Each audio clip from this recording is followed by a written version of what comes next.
First Watch is brought to you by Sulphur Springs Valley Electric Cooperative. And giving you an inside look into your sheriff's office, I'm Grady, and with me is Carol Kappas, and we've also got Sheriff Mark Downs. Good morning. Good morning, Cochise County. Hello, everyone. Well, first thing we need to start with is there was an accident that we need to let everybody know about. Yeah, we had a head-on collision last night south of Sierra Vista into the Hereford area on Highway 92, and highway's still closed, best we know, Carol, and so I'd avoid that, use Hereford Road or use Highway 90 if you're going toward Bisbee. But, yeah, head-on collision, multiple fatalities on that, and we'll hold back any other information until the investigation is complete. So, sad night there. About 3 in the morning that happened. It did, so please be safe. There are detours in place, and even once the detours open up, please be careful because you don't know how many public safety vehicles are going to still be out there. Yeah, you think at 3 in the morning. I mean, we're being told, based on the preliminary investigation, it was a head-on collision, and again, 3 people. I think they're all locals here, that's what I understand. A few of them, at least 2 of them. Yeah, at least 2. That's right, 2 of them. And so either way, it's those are impacts to families and stuff. So keep the families in your prayers on that as we all figure out what happened on that. Today is Employee Appreciation Day. Same thing, though. It's customer service. Right. And it is. It's National Employee Appreciation Day. And I know there's a lot of days out there. We have Potato Day. We have, it's just so many days. But this is one, though, we do. I put out an email last night. Thank you, Carol, for that reminder on that. But it's Employee Appreciation Day. And that is the backbone to our achievements, our successes, and everything we do, and most important, our reputation. And so I sent out an email last night to them, but I want to thank them on the radio here this morning too. Just to thank you all, our employees, the men and women that serve our mission, that share their passion, share their dedication, and share their families with us. Because think about it, you go to work every day, you spend a lot of time. We become family over here in any organization. So one thing I said last night, and I'll say it here too, is we have Employee Appreciation Day, but not just today, but 365 days we honor our employees. So thank you for serving at the Cochise County Sheriff's Office. 366 this year. I know it's a leap year. It is. It's a leap year. And what is it, every 4 years? Is that what it is? Every 4 years. I think it's 4 years, yeah. I mean, somebody brought that up yesterday. You don't even think about it until somebody said, oh, yeah, it is. It's a leap year, Think about if you're born. They had the first one at Banner Hospital at 1 in the morning. Did they? Yeah, that poor child is going to be young forever. That's probably not a bad thing, Well, that's true. I would might not like it initially. But Also, if you work on Leap Day and you're a salaried employee, you've worked for free. Just want to throw that out there as well. That's good, Grady. That's great. We appreciate it. Sorry. his radio DJ is coming out. Guess what?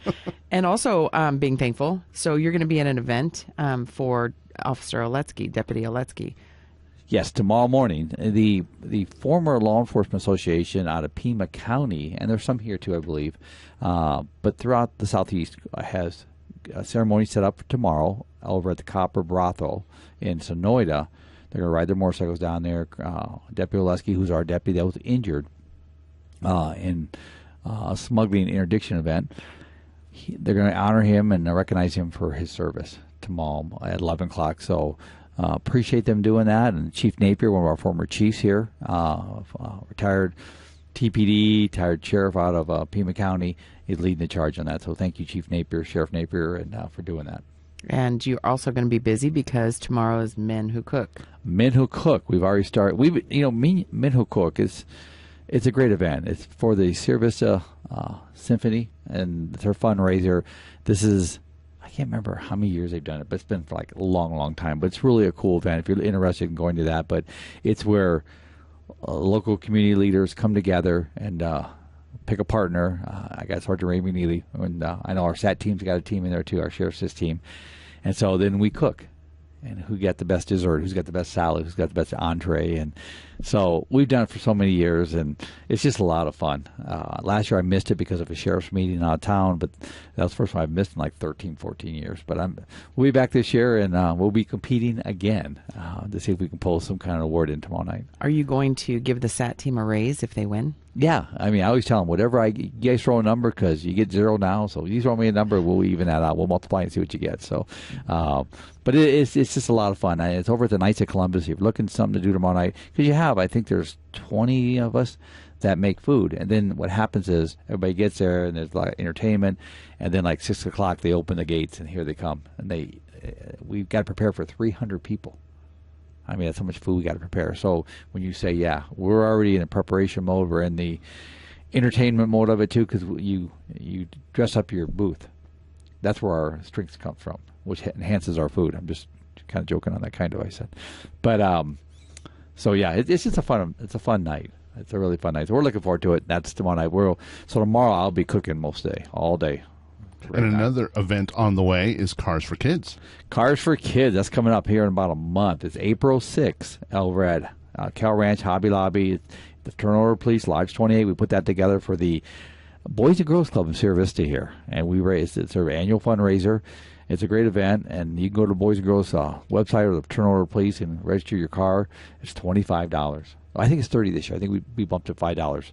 So we've kept it $25. This is our 12th annual Cars for Kids. So we're looking forward to it. So if you got something you want to come out and show, bring it out there. And I want to give a shout out to our young guys, young people, our young teenagers that are putting cars together. They're into this restoration and the old muscle cars or whatever they're putting together. We're going to have a section for them this year. We're not charging them to get their cars in there, just to get them interested and kind of highlight what they're doing too as young people, because we don't want to see our old vintage cars just go away. So we think it's cool to recognize our young people. So the instructors at Cochise College, James and his team over at the Automotive Center, and Alex over at Buena High School Automotive will be the judges for their show for the young guys. So if you got some kids that are working on cars, have them come over that day. We'll get them in the show. We're looking forward to seeing that this year.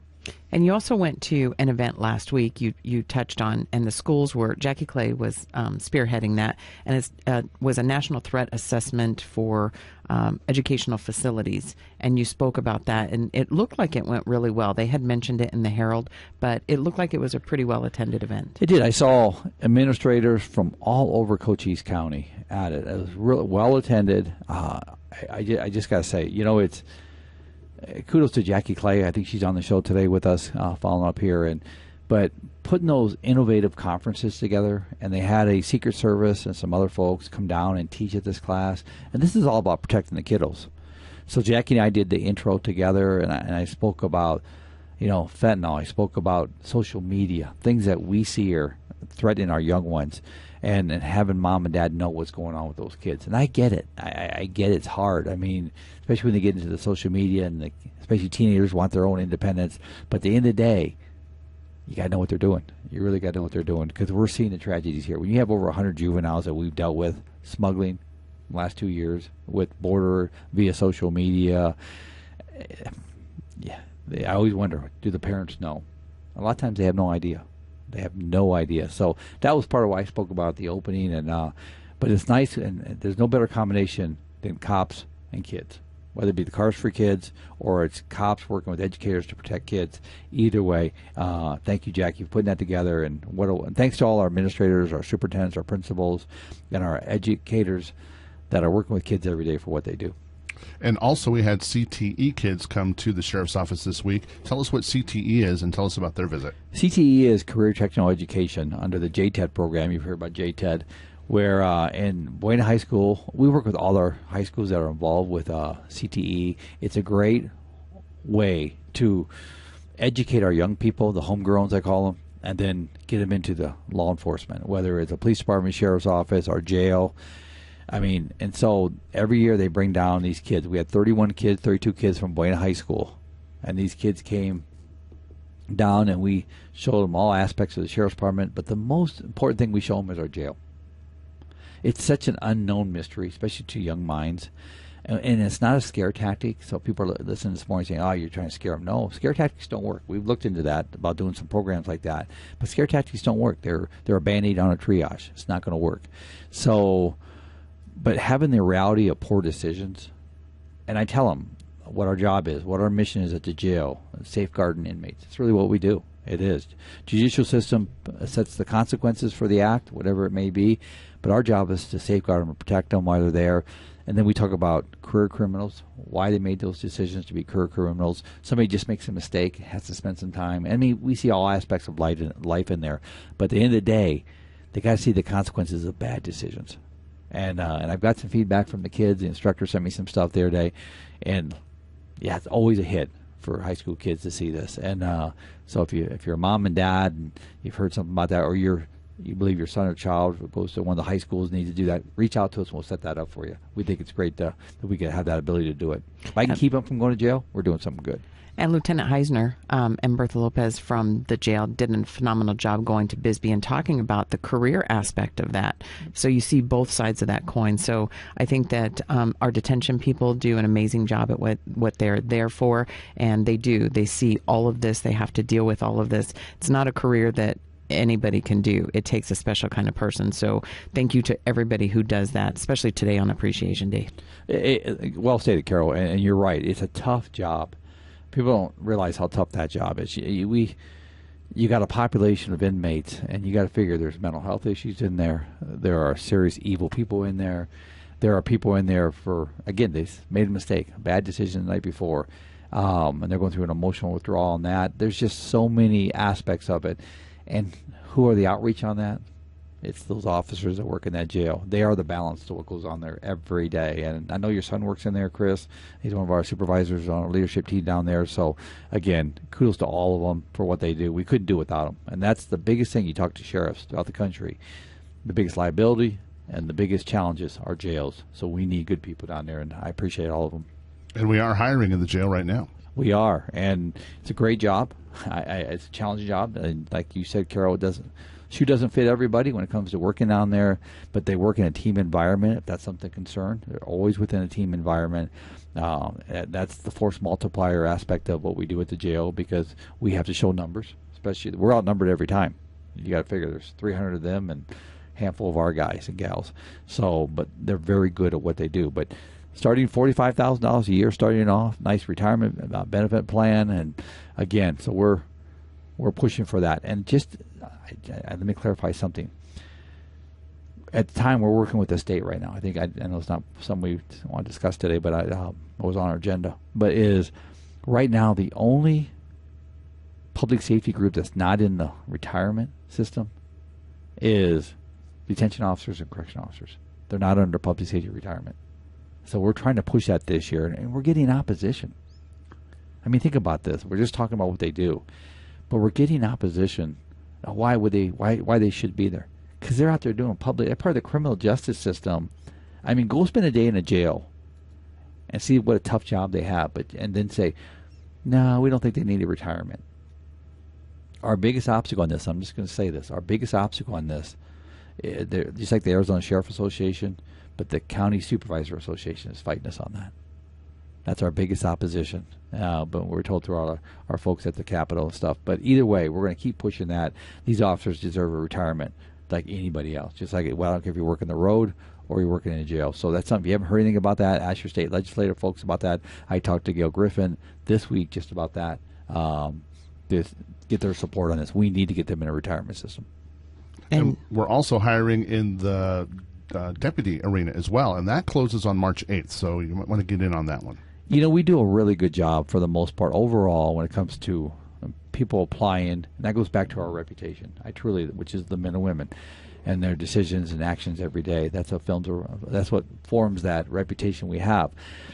But we're hiring. We just it's been like 2.5 weeks, maybe 3 weeks, where we've had deputy, we've had 75 plus 80 people apply for deputy. That's pretty impressive. We started testing early because of the numbers. We had 35 tests last Saturday, thanks to our partnership with Cochise College, and we're going to test again, I think, a week from Saturday again. So we're just going to keep on testing to get them through there. So we've had a lot of retirements. We got a handful of openings, so we're excited about that.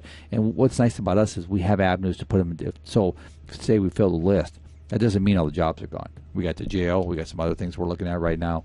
So again, if you want to be a deputy sheriff, starts at $55,000, which is an hourly rate on that is. But again, it's a good job, and most important, it's a good place to work. In fact, let me rephrase that. It's a great place to work. And right now on our Facebook page at the Sheriff's Office, we have a POPAT video that shows you what you need to do when you get there for the physical fitness part. Right. POPAT it's a state standard. You have to pass it, but and we work all through the academy to get you through it. It's going over the wall. It's a sprint. It's going over some obstacles. Bottom line is this: it's a collective number of points you got to have at the end of the day. So don't let that scare you. I think 99% of people get through it. But it can be scary. It's a whole different test, but it's just a collective way of saying, are you fit to do the job? But that video, people are like, oh, no, it's not that bad. It's a technique. Like you said it earlier, Grady. You've been down there, part of our recruitment outreach part. But it is. It's a technique getting over that wall. Like anything. You just got to learn technique and get you over the wall. And they teach you all kinds of aspects of law enforcement, and specifically one of those aspects is officer safety. But we've had some issues with officer safety nationwide recently. We have, and we've talked about it on this show, I mean, based on some of the impacts from our border. But you look nationwide, I mean, I think over the last couple of weeks I've seen 2 or 3 officers shot and killed, and officers being shot. Just was it last night I saw, or night before last, 2 of them were shot. I can't remember where. But that's always an impact for us to wear a badge, and it should be an impact for every community member, because law enforcement is part of the community. It's a household name within every community, and if it's not working, go see that leadership in that police or sheriff's office. But yeah, it's always sad, and it's just, we need to support our law enforcement. We need to support the rule of law. I mean, it's really what it's all about. There ain't no other way. You can't navigate it any other way. Any other way is going to cause fracture within public safety, and that opens up evil to come in. Don't let that crack open up, and don't let evil come in. What is your stop of the week? Stop of the week. It's also my safety message on the stop of the week. Let me start with. Refresh that thought. So, stop of the week was Chief Heiser from Sierra Vista PD. Him and I were going to an event last Saturday, and on the way, we're coming up Highway 90, and on the radio I hear there's a pursuit. Sure enough, it was a stolen vehicle being chased. We were parallel in the pursuit, so we came up on the other side. One of my sergeants ended up deploying tire deflation device spikes and brought 3 tires down. Nice job, by the way, he did. And the car ended up going the opposite lane, and they all run. And the vehicle was stolen out of Tucson. There were 3 migrants being smuggled in the back that came across the border illegally, and then the driver took off. And we pulled up. It was the one deputy and then a Border Patrol agent. And we could hear the one guy fought the agent. We could hear the fight going on as we got there. And again, it goes back to that officer safety, And we got there. We helped him secure him, and it just. I look at this and it just is so frustrating, because this is something we're seeing. Smuggling goes on every day here. Carol and I we were talking about before we started the show here. It's so frustrating in the fact that these people come down here with this lawless behavior and then pose risk. And I mean, this car was going 100 miles an hour again. And but our guys, and this is the biggest thing, our guys did a good job. We all collectively come together based on our regional communication center that we all hear each other. So again, another one goes into custody. We keep people safe. And the public, thank you for all your patience with this. I know it gets frustrating. I truly do. And then also you have a safety message that involves things in the back of your truck. Yeah. If you have cargo in the back of a truck or in a trailer, and that cargo comes off, that is illegal. You have to secure your cargo. Last night, I'll give you a prime example. There was 2 incidents yesterday. Somebody dropped a couch. Mm-hmm. Carol, you were saying... by Fry Boulevard and 90? Fry and 90, 92 right there in the intersection. How do you not know you lose a couch? Well, exactly. And it was probably going to the dump, and it came out, and they thought, oh, that saves me $20. But either way, that is illegal, number one. And there's a couple crimes there. If you know it, too, I mean, the bottom line is that's criminal littering then. But you're posing a risk for highway safety. Last night, about 8 o'clock last night, I was heading home, 7:30, and out there on 90 by Uptown Theater, my deputies got dispatched on the highway for a mattress and some debris. So I was coming on the highway, and right before that, I saw a car going on the road, a trailer that I was gonna snag, and the chains were and the straps were all just flopping around. I put 2 and 2 together, and I bet you that's where it came from. But I pull up, and there's a mattress right in the middle of the road, and you always tell when something's on the road because headlights start going everywhere. And then there's a huge bag, bigger than all 3 of us put in a bag of just crap that fell off this trailer, and they just keep on going. It's securing your load, and I just want to make that clear. If you're out there, and that could go all the way back to, Grady, rocks. So if you're brought rocks in the back of your truck, and this is a big commercial, it's also a violation for anybody that's pulling rocks out of a cargo, since we're going to have spring cleaning coming up, and those rocks are coming off there, we're going to stop you. We're going to stop you on that. That's a violation too, a secure load. So just whatever you're transporting, you're responsible for it.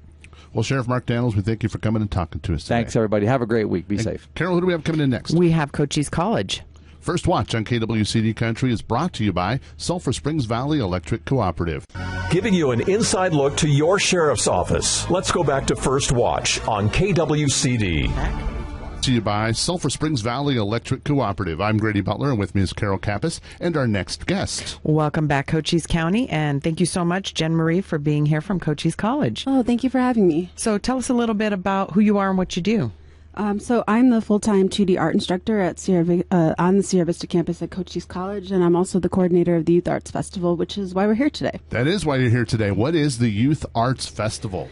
Well, so the Youth Arts Festival is all about celebrating creativity and cultivating a sense of curiosity and discovery through the arts in a fun but judgment-free zone. We're going to have a variety of make and take art projects and artistic experiences for kids of all age ranges that are going to be led by Cochise College community and the community partners. So the Youth Arts Festival is March 23rd, Saturday, 10 a.m. to 3 p.m., and it's going to be at Cochise College Sierra Vista campus. You say youth, so is this like for the community to come and participate? Oh, absolutely. We want the community to participate, yeah. How do we get involved? Well, you just show up. Showing up's the first part. It's absolutely free and open to the public, and really all are welcome. Even adults are participating in all of our activities. It's really for all age ranges. And so you just want to show up to the Cochise College Sierra Vista campus. At the Library Commons or the Student Union area, we're going to have a check-in where you can receive a map and get a little more information about the activities so you could plan your time. And we just really hope that you'll make a day of it. There's no registration at all. You just show up. Right. No, there's no formal registration. It's more just a check-in so that you can get formalized with what we have going on and what you can do throughout the day. Give us an example of what's going to happen when a kid shows up. What's their day going to look like? Well, they're probably going to be a bit overwhelmed by how many activities we have. Love it. Because right now we have about 23 different activities between student clubs, college departments, and community partners.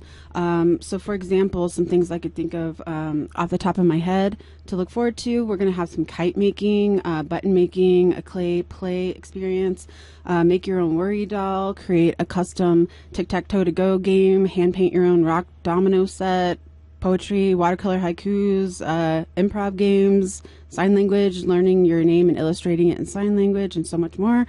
We're going to have some pop-up performances throughout the event, along with live music and a concession stand for refreshments. So there's it's kind of like a little fair in a way. There's just a lot to see and do, and you probably won't even get to everything. So come early, and hopefully you just make a day of it and stay the whole time. That sounds like a fun day. It does, doesn't it? I want to do some of that stuff. That's great. Is there a minimum age? Oh, no, absolutely not. I mean, we have some certain arts experiences for, like a parent that might be holding a child. Someone under, like a newborn can still touch and play with clay without needing any assistance on that. Let's talk about art level, because there's some people that are like, I'm no good at art. I can't do this. Well, that's why this is the fun, judgment-free zone. I mean, that's what kids need, They need a place where they can just create without any sense of meeting some higher standard. Like, I teach college-level art, and so we have standards and certain expectations that we have to meet in those types of courses. This is not that. This is free play, creativity, celebrate, have fun. Like, we just want that the most, more than anything. We're going to have you remind us of the dates one more time, but before we get to that, I know you brought some notes. Did we get through everything you wanted to cover on it? Oh, yeah. I just wanted to say that we did have some new additions to community partner lineup this year. So some new additions are just the City of Sierra Vista's Art Studio are going to be participating, along with the Division of Child and Family Programming. And then we also have the Go Team Therapy Dogs of Southern Arizona on board. It's really cool because they're going to just do a collaborative paw print or hand print with the kids. And so I just really like that idea for compassion and kind of understanding how animals can be creative too. But it's really meaningful to be able to come together as a community and collaborate as a community to serve our youth and families. And I really appreciate being able to allow a space for these organizations to highlight their youth programming to benefit, the entire community. It benefits us that they're here helping us have some great activities, but then also they're, getting new participants in some of their programming, especially up and coming summer camps and things like that. So I'm really excited to be able to kind of work with those organizations. Remind us about the dates and times and location. Saturday, March 23rd, 10 a.m. to 3 p.m. at Cochise College Sierra Vista campus, and check in at the Library Commons or Student Union to get a map and learn about the activities. Well, Jen Marie, we thank you for coming and talking to us about Cochise College Youth Arts Festival. Thank you. I really appreciate being here. And Carol, who do we have coming in next?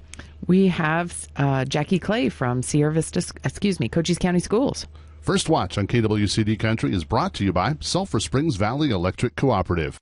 Giving you an inside look to your sheriff's office. Let's go back to First Watch on KWCD. And it's brought to you by Sulphur Springs Valley Electric Cooperative. I'm Grady Butler. With me is Carol Kappas, Public Information Officer with the Sheriff's Office. And our next guest is Miss Jackie Clay, Superintendent of Schools. So first of all, Jackie, tell us a little bit about what your office does. I know. She gives me a look like that's too much. What our office, we serve and support all students and educators from kindergarten to 12th grade.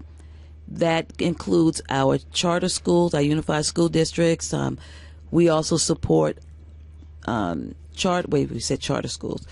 We have the detention center. We have the jail. We are responsible for those kids.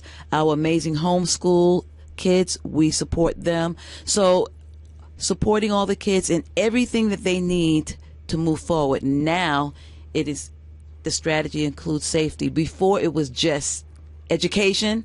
Now it's all about keeping them safe too. But we serve and support everybody, and we fill in the gaps so that our educators, they can focus on education.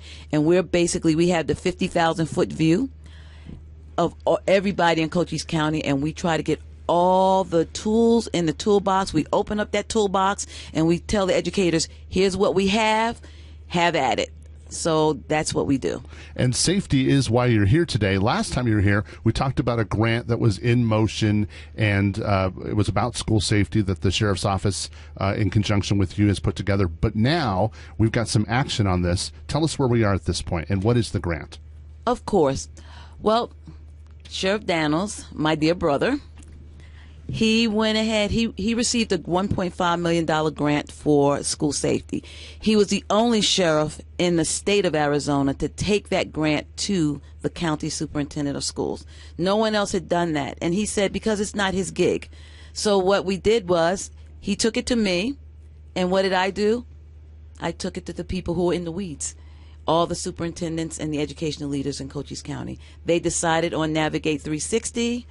And here we are. We're getting ready to implement, or we have been implementing. So what we want to do today is just give you an overview of where we're at to protect our students and to protect our teachers. Because just like I tell people, students cannot learn if they feel they're not safe. And teachers cannot teach if they're constantly looking over their shoulders to protect their students. So I'm going to turn it over to our outreach coordinator and project manager, and the one who's in charge of school safety at the county level. And that's Cynthia, who is also here with us today. So first of all, tell us, what is the program that is being implemented? And then we're going to talk about where it's being implemented. So what is the program? So the school superintendents selected Navigate 360 as the school safety company that they wanted to use for their technology. And what is that? What will it do? So Navigate 360 brings several things to the table. The main thing that it does, what meets the grant, is actually the interoperability communications between the school districts and the PSAP or CCOM in Cochise County and the Cochise County Sheriff's Office. It also provides mapping, interactive floor plans, panic buttons that are on cell phones, and also panic buttons inside classrooms, incident management, so districts can keep track of drills, have practice drills. It's all on a dashboard, and it allows districts to watch what's going on in every one of the buildings. It also gives resources for the schools to be able to account for students and also account for staff in the event of an emergency where there's an evacuation or a drill where they're in a lockdown. They can account for all the students and all of the staff members in the school. And this is some great technology to protect our kids. So everybody that's listening right now is going to wonder, is this happening at my school? So can you take the time to actually go ahead and list the schools where this is happening, and everybody will be able to hear that, oh, there's my school. Right. So there's 28 unified and charter school districts involved in this pilot program that we're doing. We had to break them up into 5 cohorts: Fort Huachuca, Palominas, Sierra Vista, Cochise, Lehman Academy, Douglas, Benson, Alpha Omega, Valley Union, Pierce, Double Adobe, Center for Academic Success in both Douglas and Sierra Vista, Elfrida, Ash Creek, Pomerine, San Simone, Liberty Traditional Charter, Naco, St. David, Wilcox, Bisbee, Bowie, Pep Tech, McNeil, Tombstone, Apache, and Berean Academy. That is an impressive amount of schools that are going to be protected by this grant money. And let's go back to Jackie Clay real quick. Can you tell us when this is actually going to be implemented? Everything should be completed. Everything should be completed by the next school year. This is taking a lot of time, a lot of training, a lot of collaboration, and bringing things together. I definitely have to give a shout out to Miss Cynthia Myers, because she has brought all this together, working with the sheriff's office, working with the police chiefs, working with the school districts, the charter schools. It is a big job, but it appears that everybody wants it. We believe that it's a deterrent for anybody who may want to come into the schools, just knowing that we're working together to get this done. And the biggest thing is the relationship of the county superintendent's office with the sheriff's office and all the law and public safety people in Cochise County. It's not a relationship that's a business relationship. It's a family relationship. It's a love relationship. It's a caring relationship. It's a relationship that I can't even explain, but because of the relationship, our schools are going to be safe. Our children are going to be safe, and our teachers are going to be safe. Well, we appreciate you both coming in and updating us on the grant and the implementation and where it's going to be. We really appreciate what you've done for our kids, and we appreciate what you're doing moving forward. Thank you so much. Thank you for having us. That's Jackie Clay and Cynthia. Thanks for coming in today. And coming up next, we've got the Sierra Vista Police Department. We're also going to hear from the Salvation Army. It's all on the way. First Watch on KWCD Country. It's brought to you by Sulphur Springs Valley Electric Cooperative. On KWCD. And it's brought to you by Sulphur Springs Valley Electric Cooperative. I'm Grady Butler, and with me is Carol Kappas. And we've got Sierra Vista Police Department Scott Borkstadt in the house. Good morning. Good morning, Grady. How are you? I'm doing well. How are you? We are fantastic today. You've got a couple of things that the Sierra Vista Police Department wants to get out.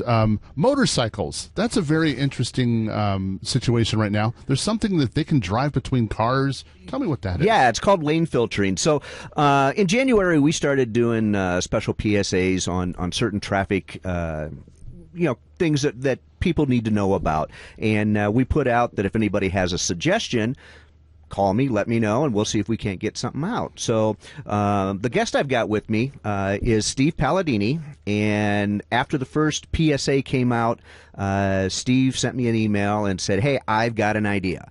And he said, I'm an expert. I teach motorcycle safety. I've been doing it for 34 years, Steve? That's it. 34 years. And he said, how about doing something about lane filtering? I said, sounds like a great idea. I'm not an expert in it, even though I'm in law enforcement. I don't ride motorcycles, so I'm not as familiar. So Steve worked up this PSA, and I'm going to let him talk about lane filtering. So what is lane filtering? Well, lane filtering in its most simple form allows two-wheel motorcycles to overtake and pass another vehicle that is stopped in the same direction of traffic and going in the same direction as the motorcycle. There's some conditions, though, that are associated with that. All the vehicles must be stopped, so typically at a traffic light.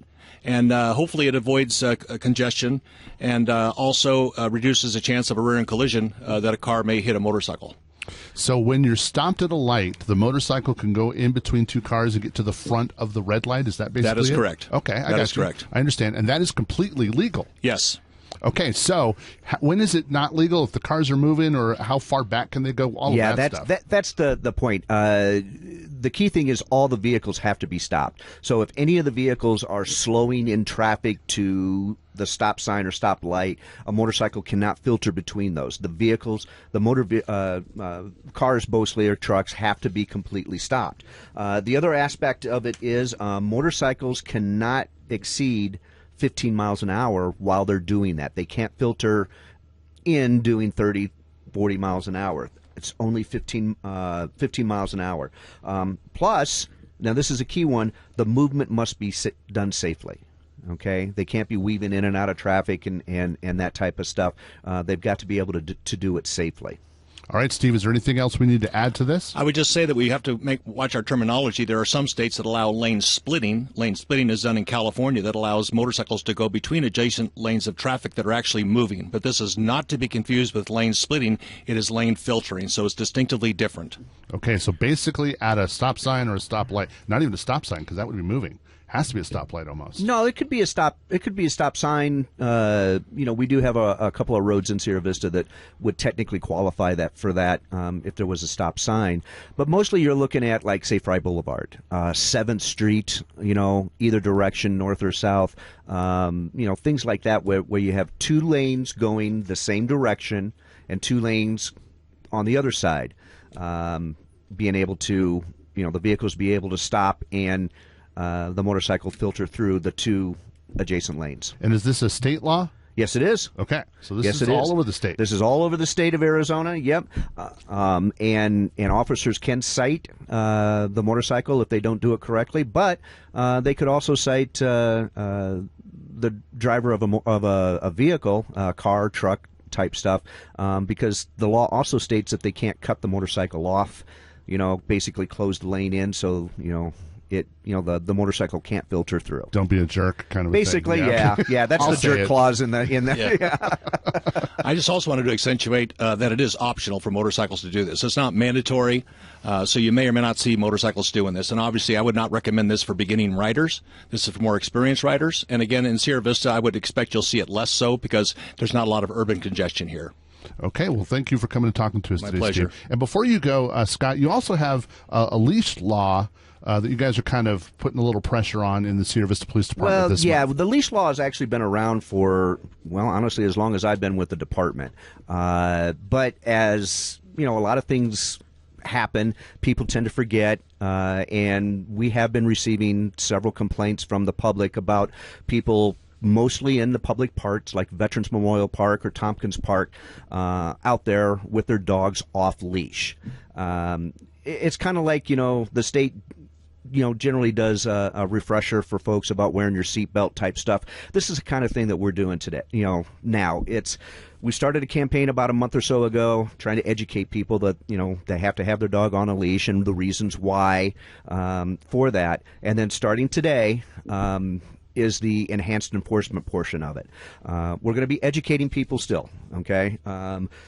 If we find someone, with a dog off leash, we're going to educate them about the law, let them know that they have to have a leash, and then later on, if that individual is found with their dog off leash, they're subject to a citation. This is a city code, and the penalty for this is for the first offense, the fine could be anywhere from $40 to $75.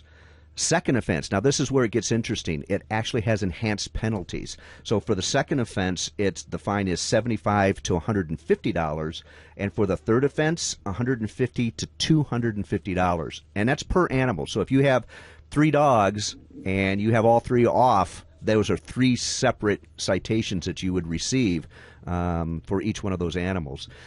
We're just asking folks to please put their dogs on leashes.